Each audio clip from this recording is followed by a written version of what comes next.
રવિભાઈ ડાંગર છે, જય દ્વારકાધીશ।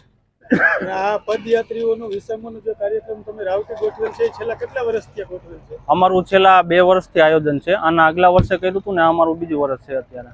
અમારી આ બાલકૃષ્ણ રાવતીમાં દર વર્ષે 8 થી 10,000 લોકોનું અહીંયા ભોજન પ્રસાદ નાસ્તા વ્યવસ્થાનો આનંદ લે છે, ચા પાણી નાસ્તો બધું। આમાં સ્વયંસેવકો તમારી સાથે કેટલા જોડાયેલા છે? સ્વયંસેવકોની ટીમ અમારી 40 થી 45 સ્વયંસેવકો અમારે અહીંયા 24 કલાક હાજર હોય છે। કેવા કેવા પ્રકારની સુવિધા છે માણસોને જમવા માટે, પ્રસાદ માટે? સવારમાં આપણે 4 વાગ્યાથી ચા પાણી નાસ્તો, બપોરે પ્રસાદની વ્યવસ્થા છે, સાંજે પણ જમણવારની પ્રસાદની વ્યવસ્થા છે। અને હારે હારે આપણે કોઈ પણના પગનો દુખાવો આ તે કંઈ હોય તો એ પણ સુવિધા આપણે આમાં રાખેલી છે। સાથે જે બેડ આપણે અહીંયા રાખેલા છે ત્યાં ચાર્જિંગની વ્યવસ્થા પણ રાખેલી છે, જેથી પદયાત્રીઓને ત્યાંથી એકની જગ્યાએ બધી વસ્તુ એમને મળી રહે છે।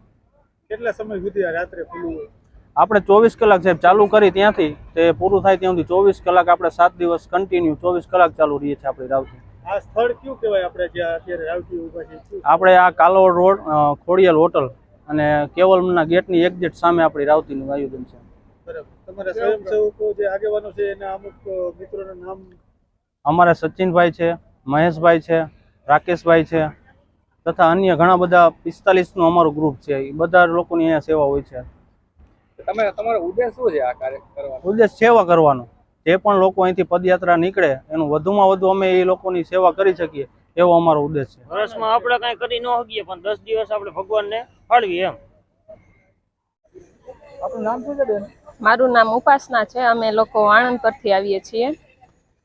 આ પદયાત્રા વિસામાનું જે સ્થળ છે એમાં દરરોજની કેટલી રસોઈ બને, કેટલા લોકો ભાગ લે છે?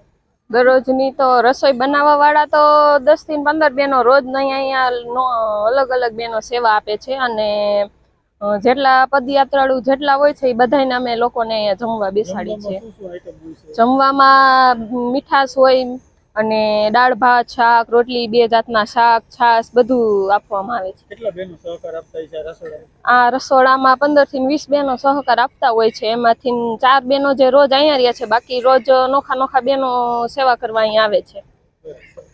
તમારો શું ઉદ્દેશ છે? અમારો તો ઉદ્દેશ એ છે કે જેટલી સેવા થાય એટલી કરવાની એમ। આપણું નામ શું છે? બોદર પિયુષ મેણસીભાઈ। આજે શું કાર્યક્રમ છે?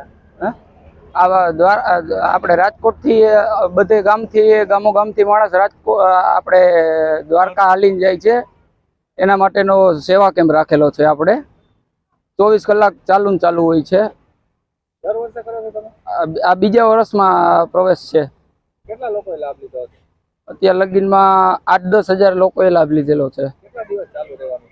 21 થી 26 તારીખ સુધી। તમે શું લોકોને કહેવા માંગો છો? અમે લોકોને એ કહેવા માંગીએ છીએ કે આ નાની સંઘને આ માર્ગ માથે ચાલવું જોઈએ હવે।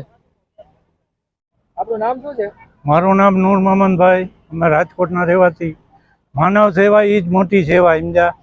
એટલે મજહબ કોઈ પણ હોય, મજહબ માનવ સેવા એ એક મકસદ અમારા। તમે શું સંદેશો દેવા માંગો છો? આ જ સંદેશો માનવ સેવા એ જ મોટી સેવા।